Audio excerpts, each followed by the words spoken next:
ओम नमो भगवते वासुदेवाय। ओम नमो भगवते वासुदेवाय।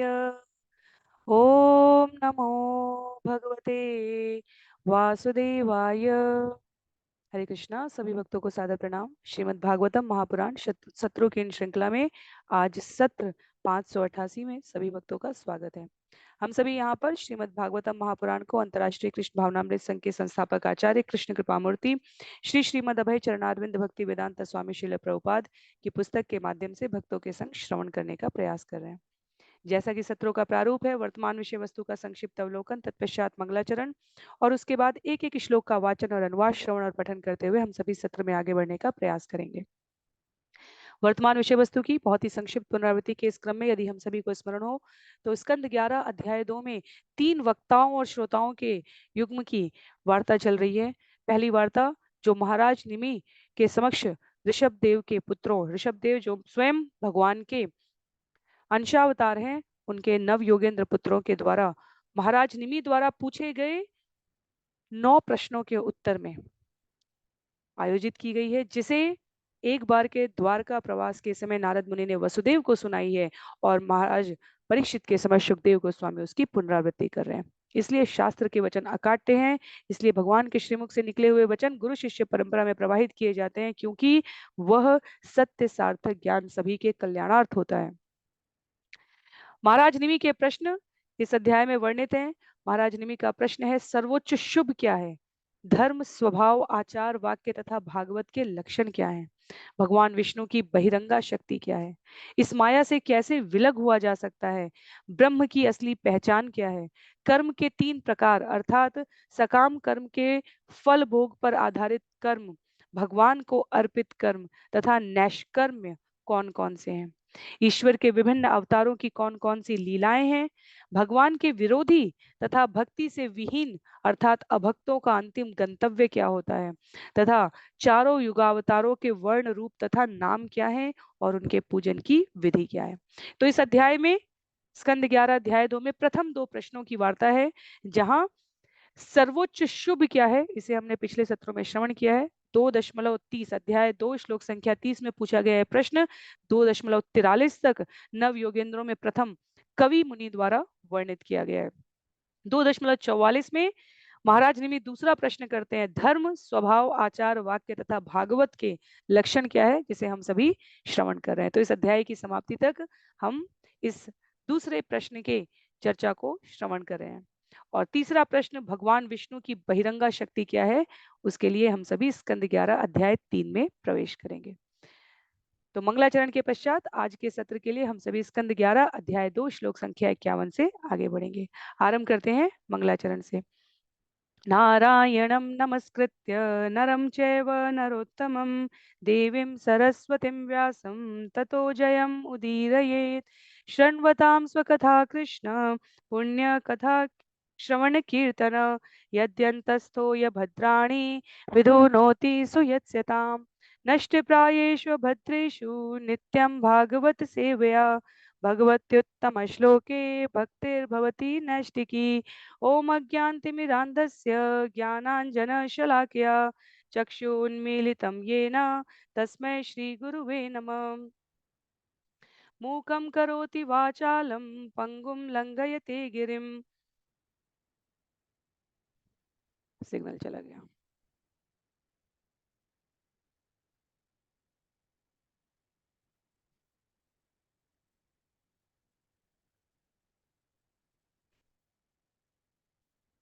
जय श्री कृष्ण चैतन्य प्रभु नित्यानंद श्री अद्वैत गदाधर श्रीवासादि गौर भक्तवृंद।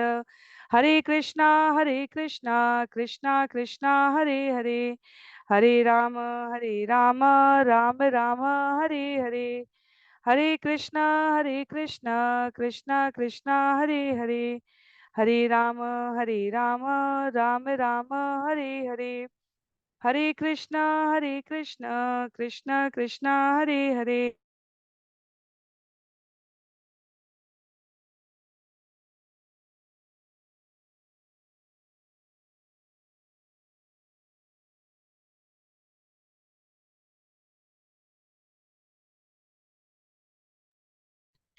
हरे कृष्णा, सभी को सादर प्रणाम।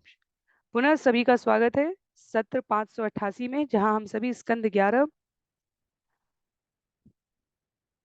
अध्याय 2 श्लोक संख्या 51 से विषय में आगे बढ़ने का प्रयास करेंगे।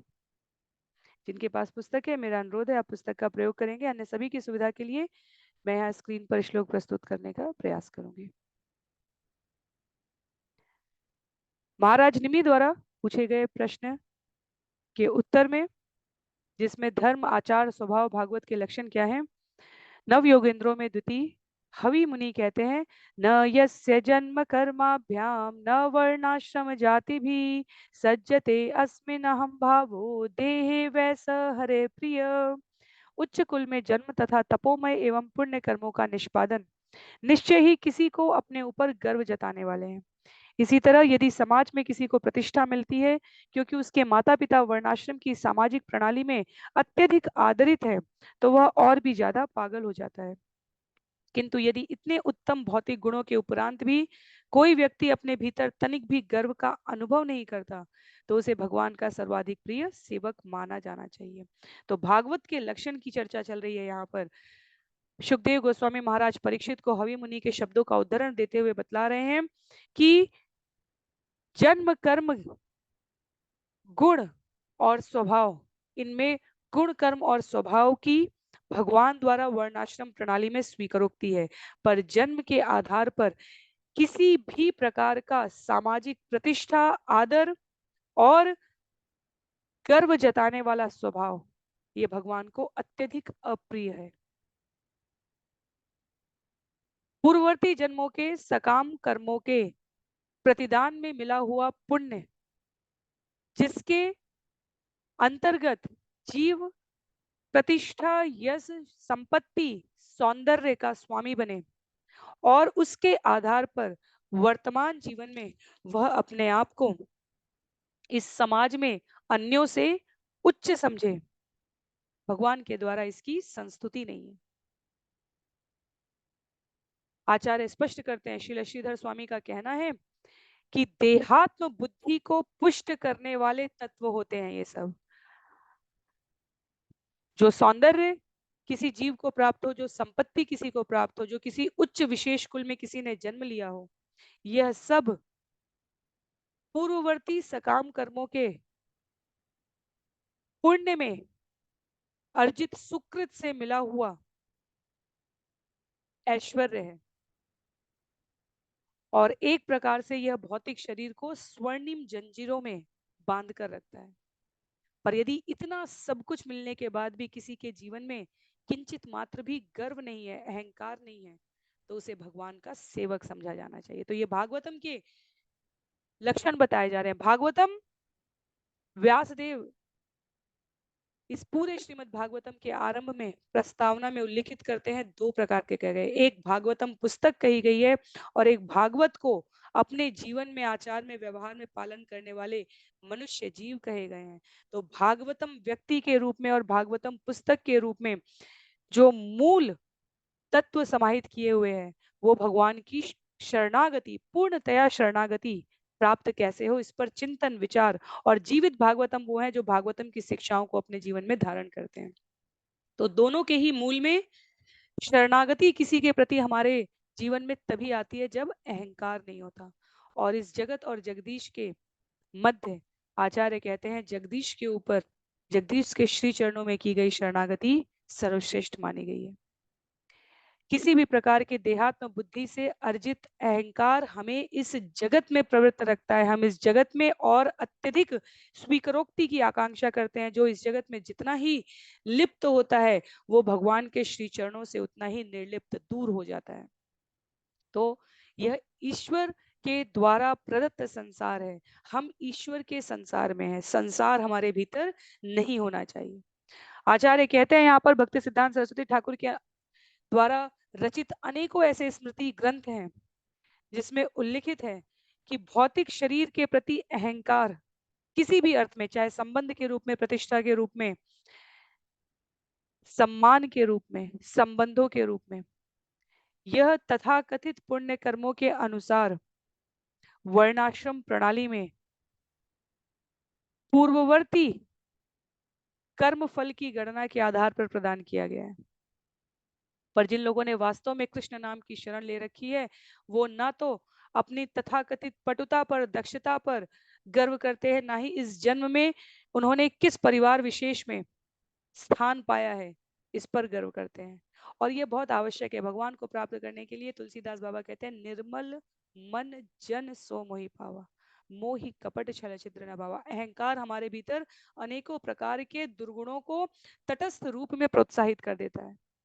और इसलिए जब हम वैष्णवों के प्रकार पढ़ते हैं, भक्तों के लक्षण पढ़ते हैं, तो उसमें एक से अधिक बार गंभीरता, सुशीलता, निरभिमान, दूसरों को सम्मान देना, मितभाषी, मितभोजी, सहिष्णु, समदर्शी, इन अनेक अनेक लक्षणों का उल्लेख इसलिए किया जाता है कि भौतिक गर्व को प्रतिबिंबित करने वाली उपाधियां हमारे जीवन में प्रश्रय स्थान न प्राप्त कर पाए।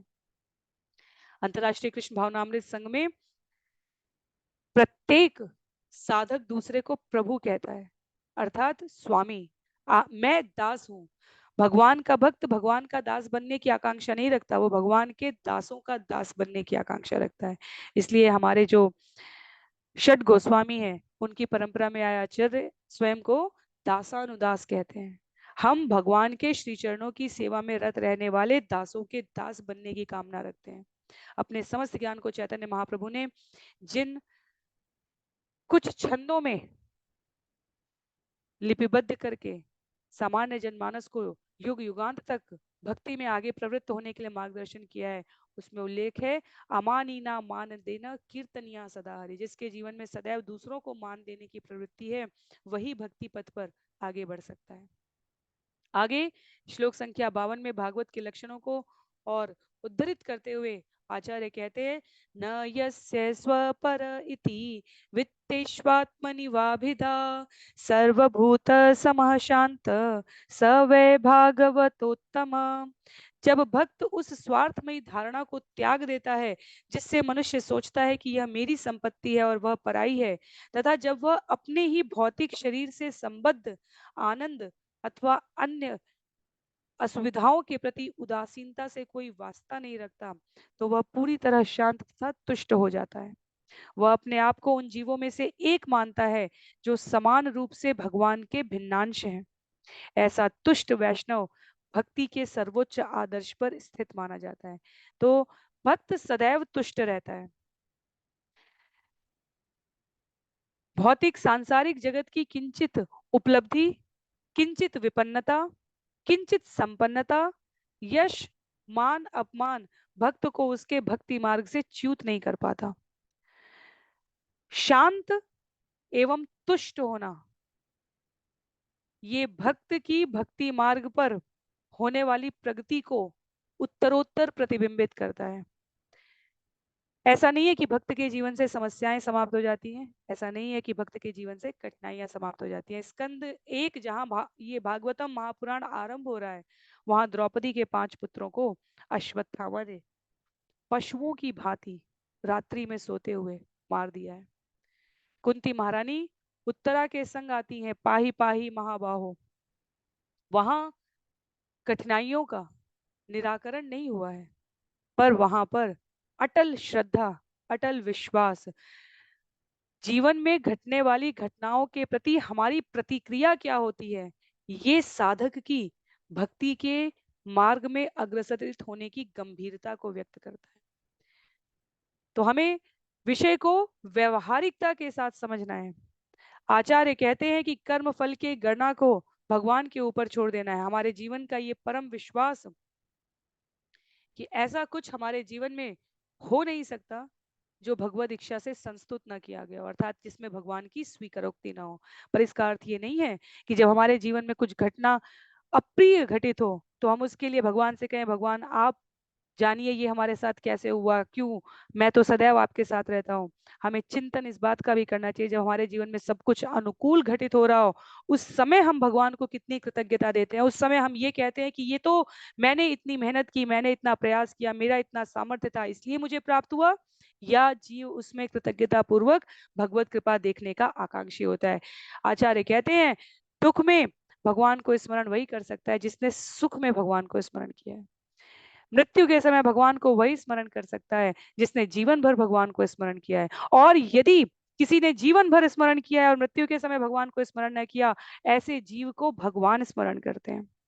तो किसी भी परिस्थिति में भगवान का भक्त बनने में परम बुद्धिमान मनुष्य ये आकलन कर सकते हैं कि हानि नहीं है। जब हम सुख में स्मरण कर रहे हैं तो दुख में यदि हमें भगवत स्मृति नहीं भी आती है, तो भी भगवत गीता में भगवान ने कहा योग क्षेमम वहां में हम। इसी प्रकार जब हम पूरे जीवन भगवान का स्मरण कर रहे हैं, निष्ठा से कर रहे हैं, बिना किसी प्रकार के सौदेबाजी के कर रहे हैं। मैंने भगवान को आज 108 नारियल चढ़ाए हैं। भगवान मेरे व्यापार में, मेरी शिक्षा में, मेरे जीवन की किसी भी परिस्थिति में आप इस प्रकार से सहयोग करिएगा, ऐसी आकांक्षा भी एक शुद्ध भक्ति में प्रयासरत साधक को नहीं करनी चाहिए। ये भगवान का परम विश्वास है। नवजात शिशु जब रोता है तो उसे विश्वास है कि मैया उसका भरण पोषण करेगी। इसलिए हमारे जीवन का ये परम विश्वास साधक यदि तुष्टता की अवस्था में रहता है तो भगवान उसके जीवन में कभी किसी आवश्यकता की पूर्ति के लिए कमी नहीं होने देते। भगवान अपने वचन, इस जगत का स्वामी सेवक को दिए गए वचन के प्रति गंभीर है। पूर्ण पुरुषोत्तम भगवान श्री कृष्ण तो सभी के स्वामी हैं। तो भगवान कभी भी अपने ऊपर आश्रित जीवों को यूं ही नहीं छोड़ेंगे। पर शर्त एक ही है, प्रयास के साथ विश्वास। जीवन में प्रयास करते हुए हमारे जीवन का विश्वास बना रहना चाहिए, निरंतरता रहनी चाहिए, नियमितता रहनी चाहिए भगवान को स्मरण करने की। हर चर और अचर में हमें समान रूप से भगवान का सर्व सत्तात्मक और कोई सत्ता हमारे जीवन को संचालित नहीं कर रही है। जब हम भगवान के श्री चरणों में इस प्रकार अपने आप को बांध लेते हैं, परतंत्र हो जाते हैं, तो इस जगत की किसी भी परिस्थिति में, किसी भी स्थिति और व्यक्ति के समक्ष हम स्वतंत्र रहते हैं। आचार्य लिखते हैं यहाँ पर, जब अर्जुन ने कृष्ण से कहा रथम स्थाप्य में अच्युत, हे अच्युत मेरे रथ को सेनाओं के मध्य में ले चलो, तब आचार्य इसकी तात्विक व्याख्या करते हैं, ये शरीर भी रथ है। सबसे अच्छी नीति होगी कि अच्युत भगवान से प्रार्थना की जाए कि हमारे इस बद्ध शरीर का जिम्मा भगवान स्वयं स्वीकार करें, हमें भगवत धाम वापस जाने का मार्ग दिखाएं। अच्युत रथम स्थाप्यम में अच्युत, अच्युत का अर्थ है जो कभी गिरता नहीं है, जिसमें जीवन के प्रति कोई विकार नहीं है। वाराह पुराण का उल्लेख करते हुए यहाँ पर कहा गया है, नैवम त्वयानु अंतव्यम जीवात्माहमिति क्वचित सर्वे गुण सुसंपन्नम दैवम माँ ज्ञातुम अर्हसि। तुम मुझे कभी जीवात्माओं की श्रेणी में सामान्य जीव नहीं समझना, स्वयं भगवान कहते हैं। वस्तुतः मैं समस्त ऐश्वर्यों तथा दैवीय गुणों का आगार हूँ, अतएव तुम्हें जान लेना चाहिए कि मैं परम ईश्वर हूँ। पूर्ण पुरुषोत्तम भगवान श्री कृष्ण परम स्वामी हैं, हम भगवान के नित्य दास हैं। ये दास्यत्व और प्रभुत्व का संबंध जिनके जीवन में स्पष्ट रहता है, वो कभी भी जन्म मृत्यु के चक्कर में, माया की बहिरंगा शक्ति के प्रभाव में भयभीत नहीं होते, कभी भी इस मझधार भवसागर में फंसते नहीं। कहते हैं आचार्य, महाराज युधिष्ठिर महाराज परीक्षित, अम्बरीश महाराज, जनक महाराज जैसे बड़े बड़े राजाओं ने सारी पृथ्वी के और अन्य वैष्णवों ने सारे ब्रह्मांड के समस्त ऐश्वर्यों को भगवान की सेवा में लगा दिया था। अपने स्वामित्व भाव को पूरी तरह त्याग कर हम परीक्षित महाराज को, अम्बरीश महाराज को चक्रवर्ती सम्राटों के रूप में स्मरण करते हैं, पर अपने समस्त ऐश्वर्यों को उन्होंने भगवान की सेवा में लगाया। प्रत्येक कार्य जीवन का भगवान की प्रसन्नता के लिए संपादित होना चाहिए, और इस प्रकार से जीव एक शरीर से दूसरे शरीर में कभी गतिमान नहीं करता। तो भक्त के रूप में हम इस जगत की अपेक्षा और उपेक्षा से परे रहे।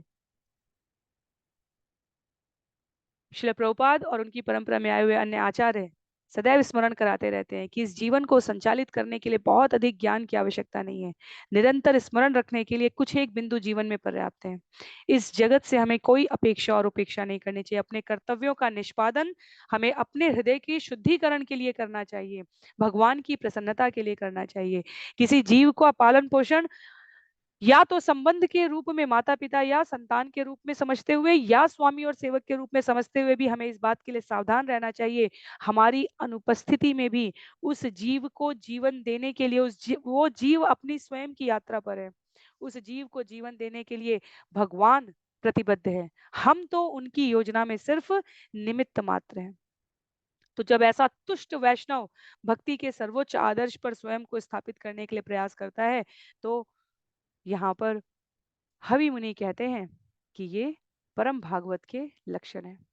आगे श्लोक संख्या 53 में कह रहे हैं, त्रिभुवन विभव हे तवेऽप्यकुण्ठ स्मृति अजितात्मा सुरादिभिः विमृग्यात् न चलति भगवत पदारविन्दात् लवा निमिषार्धमवपि यस वैष्णवाक्षय। भगवान के चरण कमलों की खोज ब्रह्मा तथा शिव जैसे बड़े बड़े देवताओं द्वारा भी की जाती है, जिन्होंने भगवान को अपना प्राण तथा आत्मा स्वीकार कर रखा है। भगवान का शुद्ध भक्त उन चरण कमलों को किसी भी अवस्था में नहीं भूलता। वह भगवान के चरण कमलों की शरण एक क्षण के लिए भी नहीं, आधे क्षण के लिए भी नहीं छोड़ पाता, भले ही बदले में उसे संपूर्ण ब्रह्मांड का शासन तथा ऐश्वर्य भोग का वर क्यों न मिले। भगवान के ऐसे भक्त को वैष्णवों में सर्वश्रेष्ठ मानना चाहिए। यहाँ पर श्लोक में शब्द प्रयोग हुआ है लव निमिष अर्धम अपि, और उसकी शब्द प्रतिशब्द जो अनुवाद यहाँ पर प्रस्तुति है उसमें देखा गया है 1 सेकंड के 8/45वें भाग में। जब हमने स्कंद 5 में काल की गणना श्रवण की थी, तब वहां पर लव एक इकाई, लवण मात्र एक इकाई बताई गई है समय की, काल की गणना की। सेकंड के 8/45वें भाग की बात की जा रही है। एक क्षण में जीव भगवान के श्री चरण कमलों को नहीं भूलता। इसलिए हम देखेंगे कि आचार्य मनुष्य को सावधान करते हैं, मनीषी विद्वज्जन महाभागवत सामान्य जनमानस को सावधान करते हैं कि अपने आप को कभी स्वर्ग की भी आकांक्षा नहीं करनी चाहिए। किसी के शरीर छोड़ देने के पश्चात उसे हमें स्वर्गीय शब्द से संबोधित नहीं करना चाहिए। परम ब्रह्मलीन शब्द भी भक्ति की आकांक्षा रखने वालों के लिए श्रेष्ठ नहीं कहा गया है। परम ब्रह्मलीन जो ब्रह्म परमात्मा और भगवान में ब्रह्म तेज में लीन हो जाते हैं, जिनका भगवान की सेवा में प्रत्यक्ष कोई सहयोग नहीं होता, उनके लिए कहा जा रहा है। वैकुंठ गमन उचित शब्द है। क्यों? क्योंकि स्वर्ग में रहने वाले देवताओं को भी हमने देखा है, क्योंकि वो प्रशासनिक अधिकारी हैं भगवान के, तथापि वो इस भौतिक जगत में आते हैं। मर्त्य लोक के 2 ऊपर लोकों में रहने वाले देवता भी, जब भी कोई जीव भगवान की शुद्ध भक्ति के अलावा और किसी भी प्रकार की साधना करता है, तो वह सबसे पहले देवताओं को सतर्क कर देता है। क्यों? क्योंकि सबसे पहले इंद्र सतर्क हो जाते हैं, कहीं ये स्वर्ग की आकांक्षा तो नहीं कर रहा है। वरुण, मारुत, अग्नि, चंद्र इत्यादि देवों के माध्यम से इंद्र सबसे पहले देखने लग जाते हैं, मुझसे अधिक ऐश्वर्य की कामना तो ये जीव नहीं कर रहा है। इसलिए हम देखेंगे कि केवल और केवल भगवान के भक्त पूर्ण पुरुषोत्तम भगवान श्री कृष्ण के दर्शन प्राप्त करते हैं और उनका वरदान प्राप्त करते हैं। शुद्ध भक्ति के अतिरिक्त इस जगत में यदि हम कुछ भी और कामना करते हैं, तो उसके लिए भगवान ने अलग अलग प्रतिनिधि नियुक्त कर रखे हैं। हमने किसी असुर को भगवान विष्णु की आराधना करते हुए नहीं देखा, पूर्ण पुरुषोत्तम भगवान श्री कृष्ण से वरदान प्राप्त करते हुए नहीं देखा, जिसके जीवन में शुद्ध भक्ति के अतिरिक्त और कुछ भी हो। असुर के रूप में हमने प्रहलाद महाराज को देखा है, वृकासुर को देखा है, बलि महाराज को देखा है। ये सभी हिरण्यकशिपु के वंशजों में आते हैं, हिरण्याक्ष के वंशजों में आते हैं। पर जो असुर वृत्ति की बात की जा रही है यहाँ पर, उसमें से जो प्राणी रहे हैं वो या तो ब्रह्मा जी की उपासना कर रहे हैं या महादेव की उपासना कर रहे हैं। परम आशुतोष भगवान शिव को प्रसन्न करके वो भगवान के समकक्ष बनना चाहते हैं, कई बार भगवान से भी श्रेष्ठ बनना चाहते हैं। और तब ब्रह्मा और शिव जैसे भगवान द्वारा प्रतिष्ठित इस ब्रह्मांड के क्रियान्वयन में सहयोग देने वाले इन विभूतियों द्वारा कहा जाता है, अमरता का वरदान मैं नहीं प्रदान कर सकता, भगवान के समकक्ष मैं तुम्हें नहीं बना सकता। और फिर शब्दों के वाक चातुर्य में ये असुर कुछ ऐसा पाना चाहते हैं जिससे इन्हें लगता है कि ये भगवान की सृष्टि के इस चक्र को बदल सकते हैं। तो मनुष्य के रूप में भी कलयुग में मनुष्य के भीतर ही असुर और देवता दोनों स्वभाव के युक्त होने का हमने इसी श्रीमद् भागवतम में वर्णन श्रवण किया है। तो मनुष्य के रूप में हमारी जो वृत्ति है, हमारे जो विचार है, हमारी जो भाव है, वही वास्तव में हमारे चरित्र को प्रतिपादित करते हैं। किसी का किसी भी प्रकार से व्यक्तिगत स्वार्थ के लिए शोषण ना हो, शास्त्र की, धर्म की, नीति की, मर्यादा का कभी भक्त के द्वारा हनन न हो, इसका विचार करके जो व्यवहार करते हैं वो इस जगत में कुछ भी और भगवान से परे आकांक्षा नहीं करते। इसलिए जब हम ये तात्पर्य श्रवण कर रहे हैं तो यहाँ पर हवि मुनि कहते हैं, जो आधे क्षण के लिए भी भगवान के चरण कमलों की शरण को नहीं छोड़ता, भले उसे संपूर्ण ब्रह्मांड का शासन तथा ऐश्वर्य भोग करने का वर क्यों न प्राप्त हो, उसे परम वैष्णव कहा गया है। हमें लगता है हम भी ऐसा नहीं करते, पर हमें चिंतन करना चाहिए, हमें विचार करना चाहिए, हमें अपने जीवन के व्यवहार पर अवलोकन करना चाहिए। यदि एक क्षण हमारे जीवन में ऐसा अवसर आए जहां हमारी प्रतिष्ठा, हमारे यश, हमारे सम्मान का वर्णन हो रहा हो, उस एक क्षण में यदि हमने ये सोच लिया, हाँ मैं इसका पात्र हूं, मुंह से कहना और हृदय में विचार करना, मुंह से कहना, कहते रहना विनम्रता पूर्वक, नहीं नहीं नहीं ये तो भगवान की कृपा है, और हमारे व्यवहार में, हमारे चिंतन में यदि क्षण मात्र के लिए भी ये चला जाए कि हाँ मैं इसके लायक हूँ, मेरी ऐसी सामर्थ्य रही है कि मुझे मिला है, उस क्षण को कहा गया है कि हमने भगवान की शरणागति को छोड़कर ब्रह्मांड के शासन और ऐश्वर्य का एक अंश जो प्राप्त किया। इस जगत में ऐसा कोई ऐश्वर्य नहीं हो सकता, ऐसा कोई यश नहीं हो सकता, ऐसा कोई कृत्य किसी मनुष्य द्वारा नहीं किया जा सकता जो भगवान की यश वर्धन की वृत्ति से बढ़कर हो। जो कुछ भी इस जगत में कोई निर्माण कर सकता है उसके मूल तत्व में भगवान है। इसलिए भक्त सदैव सचेष्ट रहता है, वह एक क्षण के लिए भी अपने जीवन में इस भौतिक जगत के किसी विकार को आने नहीं देता। इसी श्रीमद् भागवतम में आगे स्कंद 11 अध्याय 14 में हम सभी श्रवण करेंगे, जिसको यहाँ पर तात्पर्य में आचार्य उल्लिखित करते हुए कहते हैं, न पारमेष्ट्यम न महेन्द्रधिष्ण्यम न सार्वभौमं न रसाधिपत्यम न योग सिद्धि अपुनर्भवम वा मय्यर्पितात्मे क्षति मद्विनान्यात्। श्रीमद् भागवतम के प्रसिद्धतम श्लोकों में ये श्लोक आता है, स्कंद 11 अध्याय 14 श्लोक संख्या 14 में, जहां भगवान कहते हैं, जो भक्त मुझे अपनी आत्मा अर्पित कर देता है वह ऐसा कुछ नहीं चाहता जो मुझसे पृथक हो। यदि वह मुझसे पृथक है, ना तो वो ब्रह्मांड के सर्वोच्च देवता ब्रह्मा का पद, न इंद्र का पद, न पूरी पृथ्वी के ऊपर अथवा अधोलोक पर राज्य, न योग की सिद्धि, न ही पुनर्जन्म के चक्र से मुक्ति, न पारमेष्ट्यम न महेंद्र धिष्ण्यम, यहाँ तक कि न योग सिद्धि अपुनर्भवम वा। भक्त की श्रीमद् भागवतम के श्रवण से, भगवत गीता में कहे गए भगवान के कथनों के ऊपर अत्यधिक शरणागति से ऐसी निष्ठा स्थापित हो जाती है कि भक्त वास्तव में जन्म मृत्यु के चक्र से मुक्ति की आकांक्षा भी नहीं करता।